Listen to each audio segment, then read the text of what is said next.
Museveni n'abachwezi be tebakyalina lugendo mu nsi eno. Oye. Red card oye. Twegatte. Tulumbe. Bwetutyo bwetutongozezza akatabo kano akalimu entegeka yonna eneetambuza eggwanga lyaffe nga limaze okununulibwa. Mulimu era ne ekkubo lye tuyitamu okununula eggwanga lyaffe. Twegatte, tulumbe, time up, time up, ekiseera kyabwe kikoze ki? Weddeyo, mwebale nnyo, mwebalire ddala. In 1988, 2 years into the transition, I was appointed the National Political Commissar,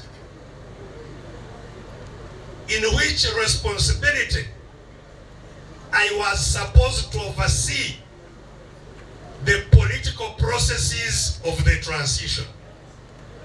2 years into the transition, when I was appointed the National Political Commissar, the most important work of the transition, which was to make the constitution, had not started at all. 2 years, halfway, the constitutional commission had not been appointed. And that's where my problems with Mr. Museveni started. Sure. Because I had not been paying attention to what the transition itself was supposed to do until I got the responsibility. And I said, but what exactly are we going to do to get out of the transition? It's only 2 years remaining. There is no process for making the constitution. And it was through pressure that the Constitutional Commission was then appointed. Shame. Even after appointing the Odoki Commission, it was not given a budget for another 1 year. So, Constitution, gathering views about the Constitution, started 1 year to the end of the transitional period.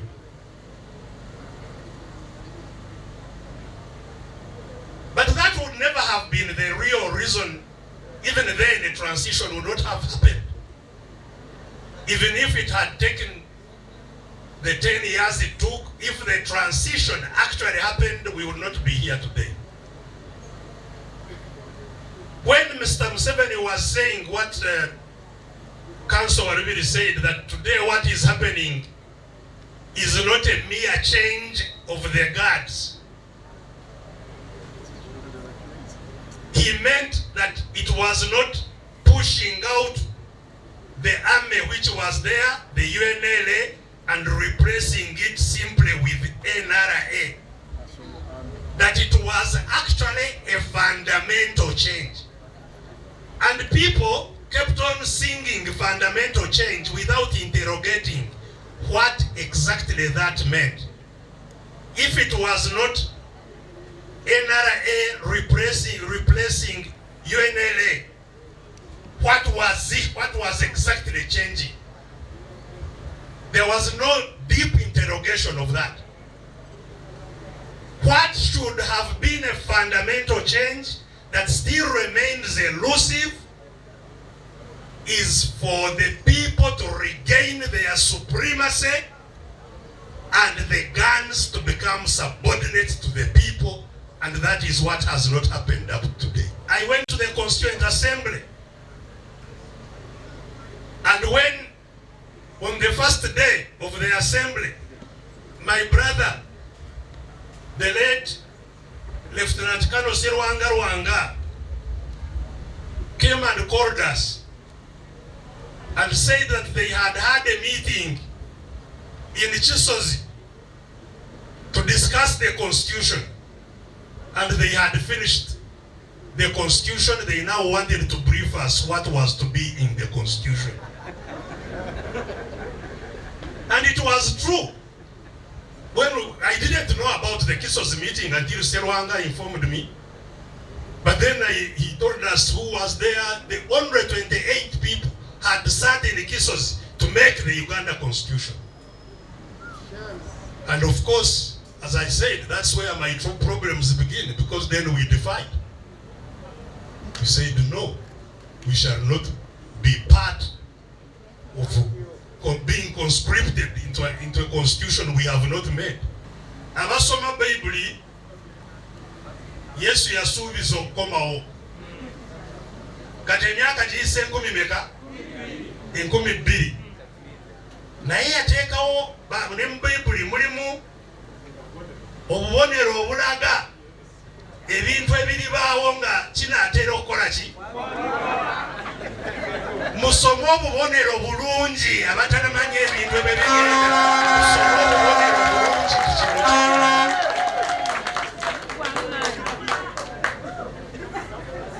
Mwami Museveni n'abachwezi be tebakyalina lugendo mu nsi eno. Bye boonoonye babyonoonye, era mulimu baguwadde bannayuganda okuddamu okutereeza ensi, tekijja kuba kyangu. So wano kyetugamba nti buli omu, buli munansi, ebiwayi bibiri nga bwe ngambye, abawamba n'abawambe. Abawambe abawangaalira mu mbeera ey'akatyabaga gye tulwana nayo lwaleero. Abo bennyini be tusaba basituke, kyakaseera ke kano. Ate akaseera nkalangirira nga ndaba obunafu obuli gye twagala okugenda, nti kano akaseera bwe katuyitako tuba twekoledde ekizibu kinene. Kaseera kennyini ke tulina okusitukiramu, tulabe nti kye tuzze tulwana nakyo kikola ki? Kituukirira. So omulimu guli eri buli omu. Mulimu guli eri buli omu. Ffe tusimbudde. Era okuva kati tugenda kusitula kuzukusa ku balala abakyali eri ebbali, oba oliawo abatawulidde bino bye twogera wano. Wiikendi ejja tuli mu Kigezi n'Enkole, tutambule bwe tutyo nga ne Kibuyaga bwekola ki?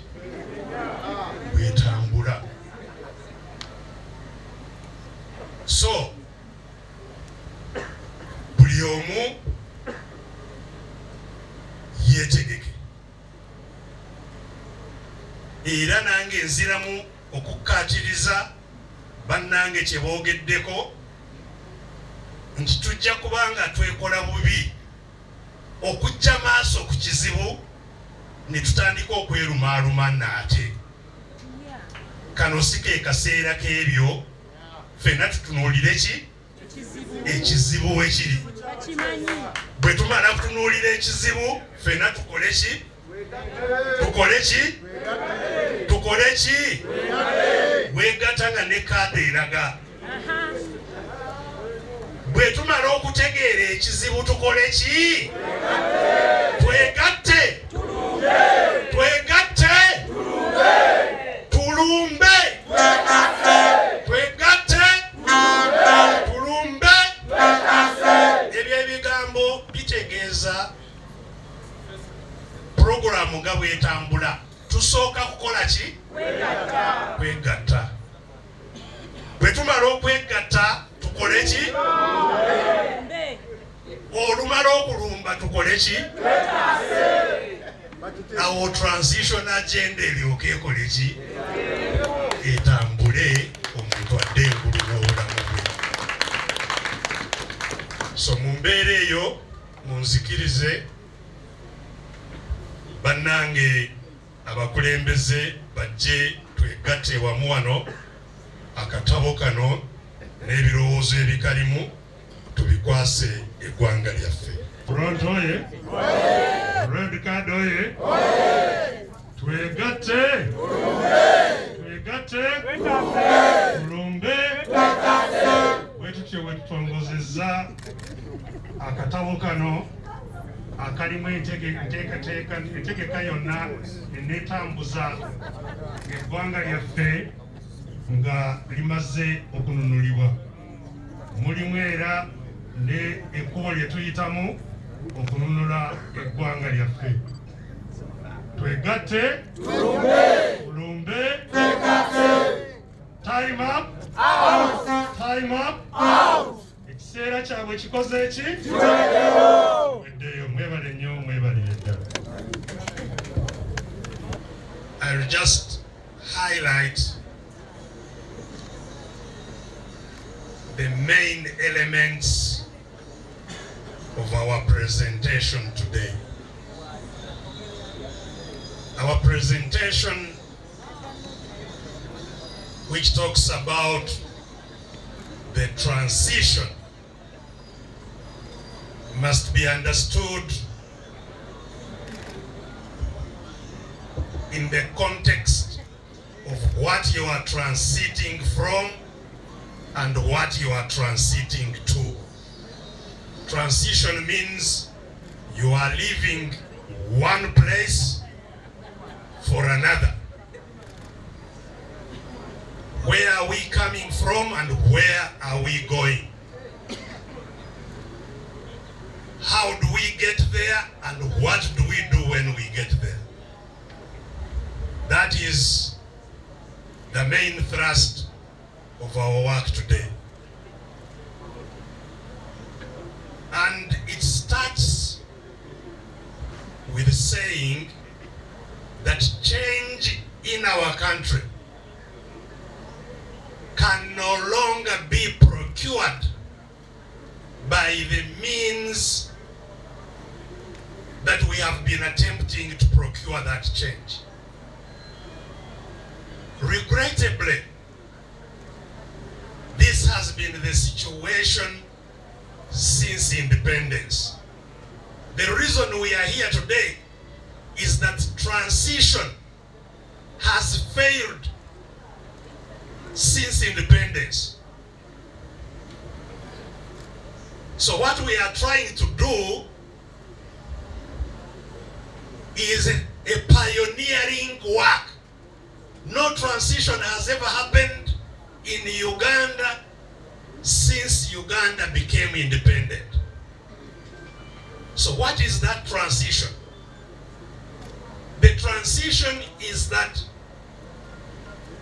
Uganda, even though it became independent, continued to be governed by force of arms.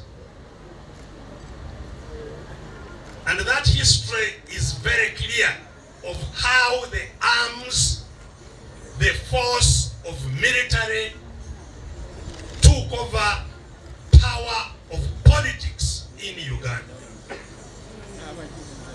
The elusive transition has been transition from gun rule to people rule.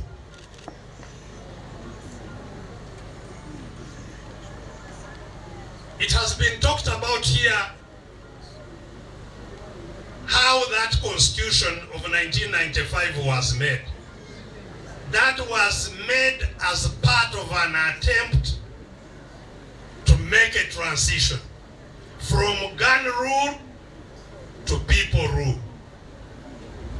I am privileged because I was part and parcel of that process. I held a gun, I fought to create a transition where the gun would become subordinate to the people.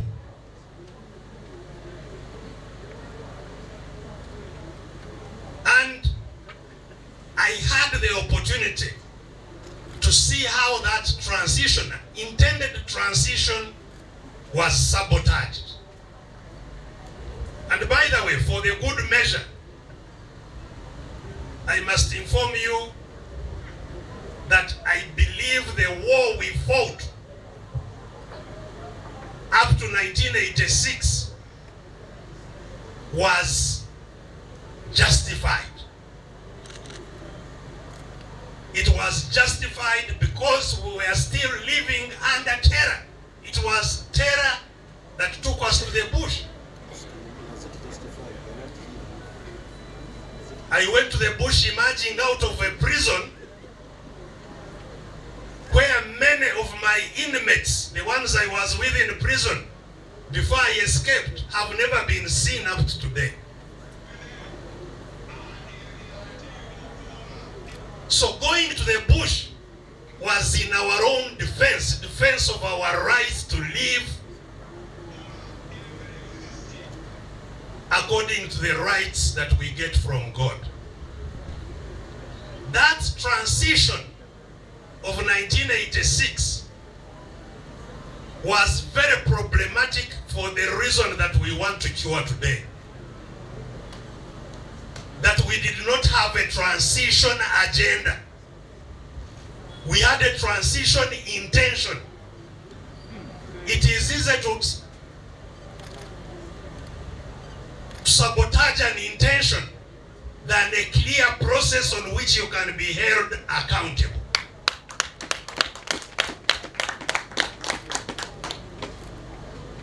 The transition of 1986 too was supposed to be 4 years. What was supposed to be in 4 years was in our own heads, in imagination. Because the 10-point program was a program of the NRM, a political program of the NRM. It was not a transitional program.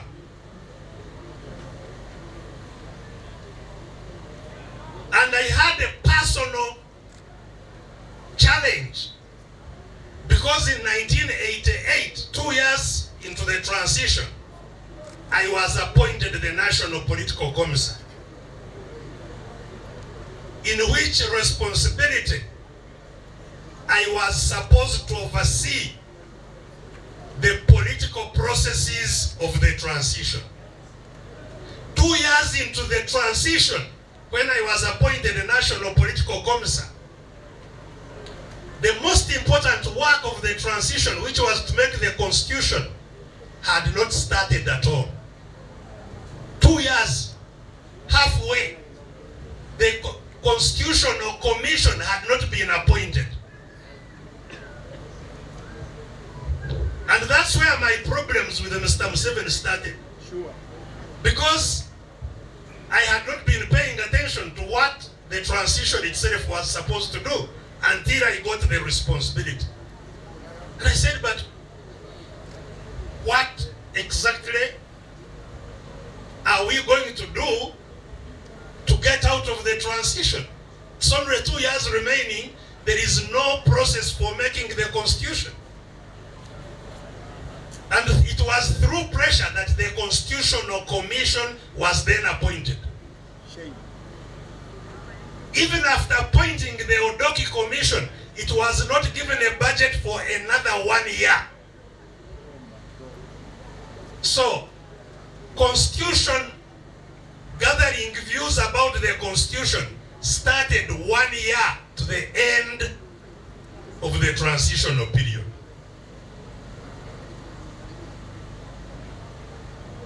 But that would never have been the real reason. Even then, the transition would not have happened. Even if it had taken the 10 years it took, if the transition actually happened, we would not be here today. When Mr. Museveni was saying what Councillor Waribiri said, that today what is happening is not a mere change of the guards, he meant that it was not pushing out the army which was there, the UNLA, and replacing it simply with NRA. That it was actually a fundamental change.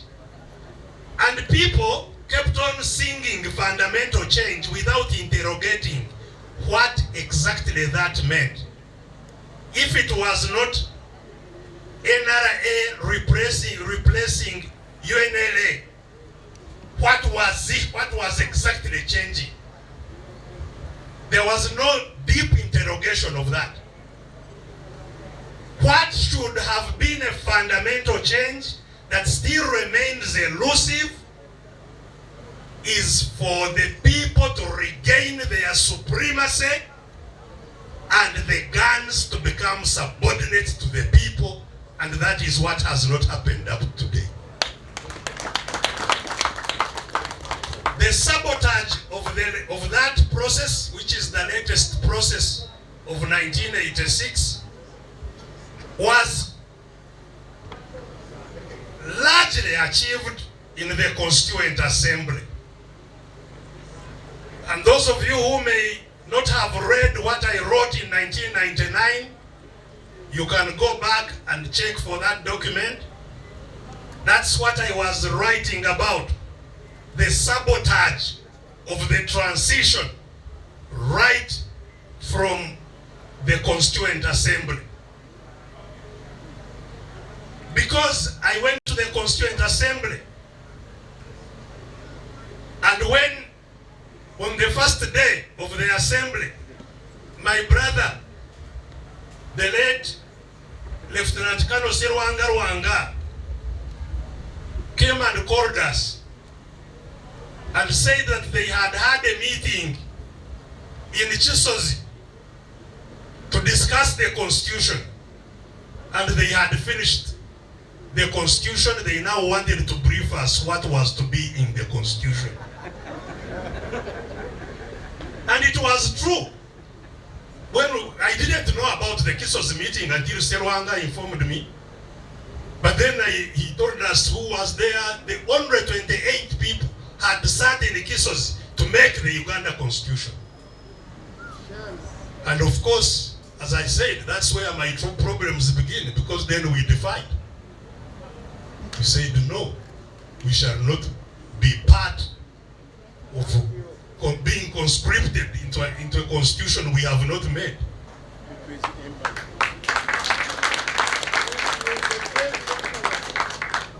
And the struggle in the Constituent Assembly started in earnest.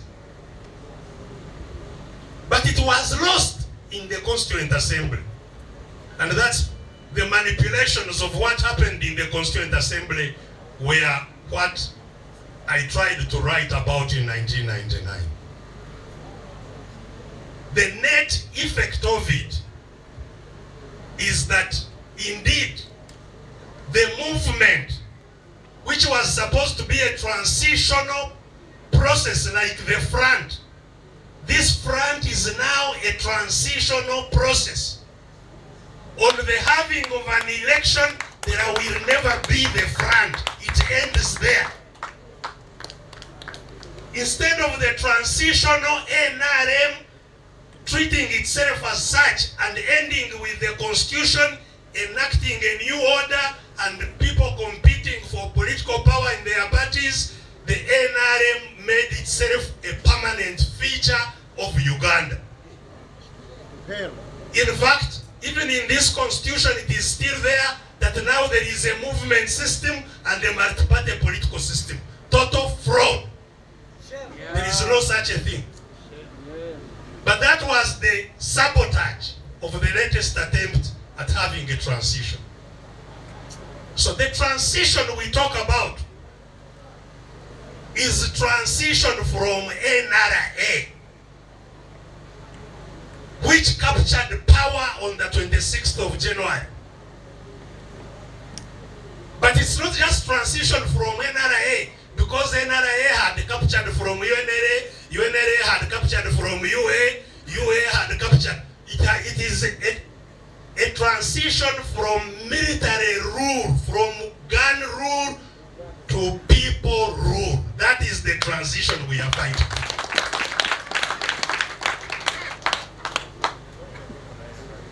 In order for that to happen,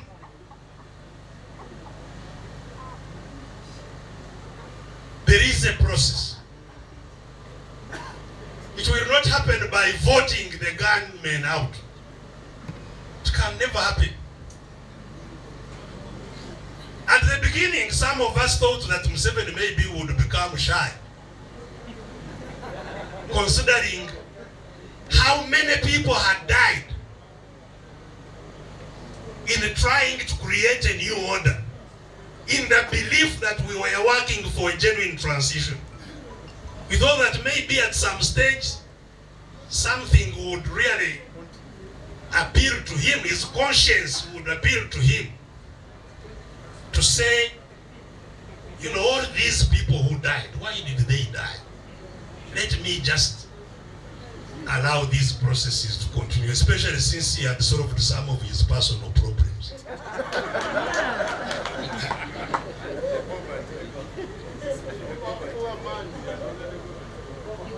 And that test came in the elections that have been there since 1986.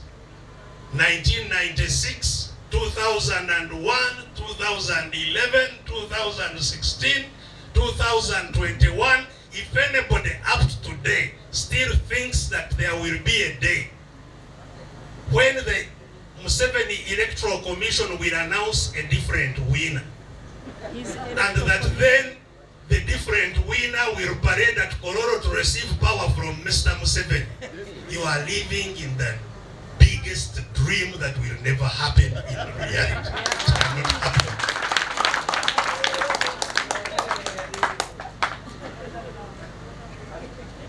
Of course, there are other people who say, even now, let's not do anything, let's talk to Museveni. Let's find the people to talk to Museveni, to try and persuade him. That's what they mean by dialogue. Let's beg him, let's say appeal to him that it's too much. It's too much. You also allow people to now continue. Don't cause bloodshed again. Don't, you know, people who think that they can appeal to him. And it's attractive to appeal to people's sentiments. And a lot of attempt has been tried in that direction of dialogue. Again, if up to now people think that somehow they will talk to Mr. Museveni and he will allow that power goes back to the people and he will give up his crazy business, you are still living in dream. If there was any doubt indeed, as the senior counsel Warubiri, the leader of UPC, said, I think that doubt has been now erased by them coming up front and indeed showing, giving a name to what they have been trying to do. That they are now in the process of formalizing the Chwezi dynasty. That has, they have now at least, and I'm really, you know, respectful of that they are at least honest about what they are trying to do. So the onus is on us. Because sometimes the debate we hear, why aren't we uniting? We must unite when we have a clear and similar understanding of the problem. We unite because we understand the problem. We unite when we have a clear and similar understanding of how the problem will go away. Because if there is somebody who thinks we are maybe jumping the gun, we should just find ways of talking to Museveni still. How shall you persuade that person to unite with us? Never. When he thinks, no, what we are doing is not the correct thing. So we unite with those who have the same understanding of where we are going. If somebody is waiting for an election of 2026, and thinks that maybe in 2026, since now they are talking about Muhoozi, maybe Muhoozi may be easier to deal with, so let's wait for 2026. How will that person be ready to unite with what we are doing? This is why it's important that all of us spend time to crystallize the problem, to debate the problem. And I have been calling for a public debate about these issues. Do we have the same understanding that the problems we have come from gun rule? Is this the same understanding of everybody? Two, is it our common understanding that elections won't take that away? If we have the same answers to those, then it is much, much easier to unite. Certainly what cannot be a problem for uniting are the issues that I hear some people talk about, saying, you know, it is because Besigye is leading. That can never be a problem towards us uniting. If we understand the problem, if we are ready to attack it, but somebody wants to be in front of the attack force, I will very, very willingly step back and let whoever wants to be in front of the attack force step in front and we attack. We must attack the problem. And certainly, you know, I have had enough bruises in these attacks. I would do with some backseat a bit.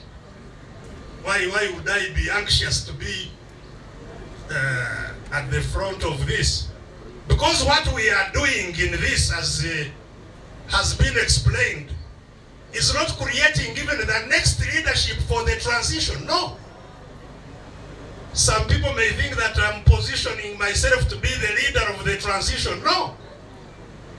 What they have assigned me to do is to lead the fight.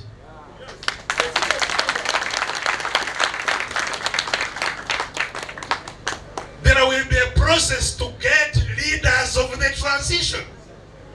And we have put it in this transition agenda. There is a process to get leaders of the transition. But if you want even leadership of the fight, please, everybody come and lead the fight. Now, so that is the transition. But how do we fight? And I'm grateful to all those who have highlighted the legality of our fight. When I joined Mr. Museveni in the bush to fight, I knew very clearly I was committing treason. I knew. Only that when you commit treason and win, you no longer commit treason. It ceases to be treason. But I knew I was committing treason.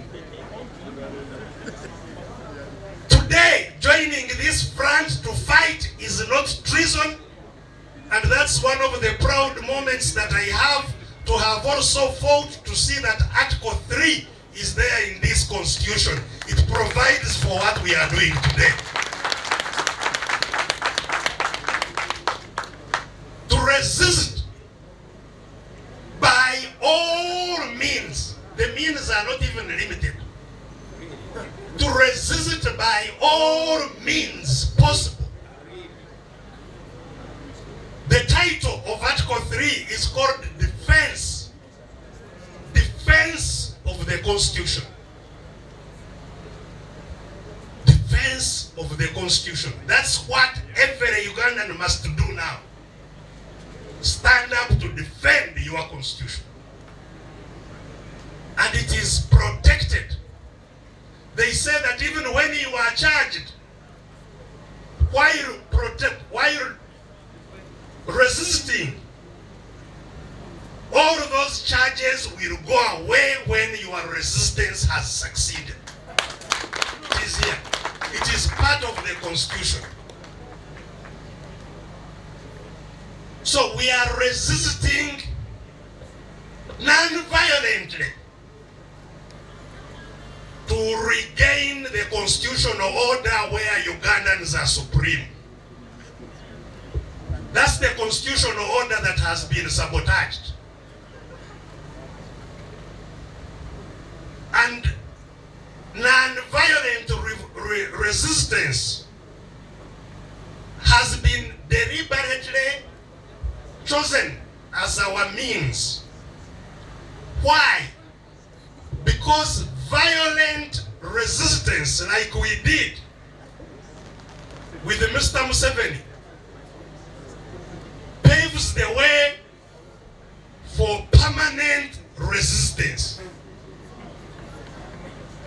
That's why even today, Mr. Museveni's regime is called resistance. It is still resisting. Now resisting who? It's still a resistance. But it's not by default. It's not a fault in insisting on resistance. He even wanted NRA. He did not want UPDF. You have heard him lamenting. He did not want the name UPDF. He wanted NRA, National Resistance, to continue. Why? Because you see, in his mind, which is clearly a mind that is very, very harmful to Uganda. As the Lord Mayor said, in his mind, he views what he's doing as more or less God-given to this. Those who don't agree with him are enemies. They are not opposition. And you may have heard that explanation of his about enemies of the state, enemies of Uganda. He views us as enemies, not opponents. We must be destroyed. Even when you see a civil war, why it is unfortunate is that you are fighting your own people. There is no winner in a civil war. You can't win by killing your own people. It can't be winning. But for Museveni, he doesn't see you as his own people. He sees you as an enemy who must be killed, destroyed. This thing of parasites is just another paraphrasing. We shouldn't be existing. And he has used all kinds of words, malcontents. You know, people who are not desirable to be in this country. So his use of force is permanent. Now, if we use the force also, the danger in it is that once we defeat the force of Museveni, by the time we do so, the people will be so weak to demand accountability from us also. There is no way ordinary people can demand accountability from a General Besigye with his forces. Because I also use the same means, I can use the same means to say, shut up. You must understand, democracy is guaranteed not by the leaders but by the people. People must have power to guarantee their rights, not the leaders. So what we are trying to build is a powerful citizenry that can have power over those who are armed. The mission of the front is to create citizens that are empowered. It is those citizens that will take power and guarantee the maintenance of that power. Some of you may be seeing what is happening in Sudan. It's very instructive. There has been a struggle. Then they reached some consensus to govern together, the military and the people. Now the military, their time of joint governance is ending. They have recaptured the state. And people are fighting to throw them out. And I'm sure the people will throw them out. And once they win, the military will never again become a problem in the Sudan. But it takes a fight. It takes a struggle. That's the struggle we start. It has 3 steps. The first step is for every citizen to wake up. As we have said before, in this struggle there are only 2 fronts, there are only 2 sides. The side of those who are oppressed and the side of the oppressors. No third side. 2 sides. All those who are oppressed, whom we say are about 95% of people, must unite, must understand their duty in this fight. And we have explained that in this booklet. We have explained the 3 steps: awakening, organization, and action. They are the 3 steps: awakening, organization, and action. As you can see, this is still part of awakening, but it's also part of organization. And where we are heading, as the Honorable Mabike said, this is the last tent appearance here in Kampala. We are now moving to action. When the action is done and the power is won,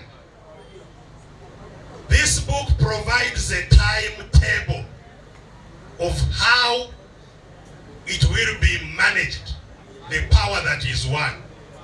From day one, what do we do? The order they have put those items, the order that appears in this booklet, is not a chronological order. It's not that number 1 is the one which starts, number 2. Just look at the time that is required to accomplish what has been put. That is the most important thing. Because quite obviously, with the level of suffering that our people are in, the very first action that we must take is a recovery of the livelihoods of the people of Uganda. Even before we talk about settling all the others, Ugandans must be able to live again. The livelihoods of Ugandans has been destroyed. The businesses of Ugandans have been destroyed.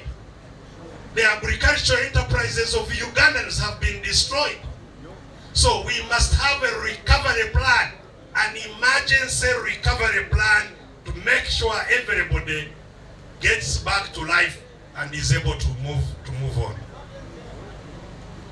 But all those are vital elements of the transition.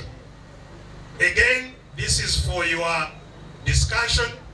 If you think there is something that is very important that needs to be done in the transition, which is not included among the things that we have listed, please present it to us so that it can become part of the work of the transition. If there is something that you think shouldn't be done by the transition, you can similarly indicate. This is a presentation to Ugandans to unite their views, to strengthen, so that once there is change, in fact not once, when there is change, because change is coming, I have absolutely no doubt. Again, our detractors say, you know, you tried this, it failed, you tried this, it failed. Abatakkiriza ensi egenda kubayitako nga mukyalowooza bwe bityo bwe bibeera. Be with the lenses to know the right time. abasoma bayibuli Yesu yasuubiza okukomawo kati emyaka giyise 10 meka 12 naye yateekawo ne mu bayibuli mulimu obubonero obulaga ebintu ebiribaawo nga kinaatera okukola ki musome obubonero bulungi abatamanyi ebintu ebyo bigenda musome obubonero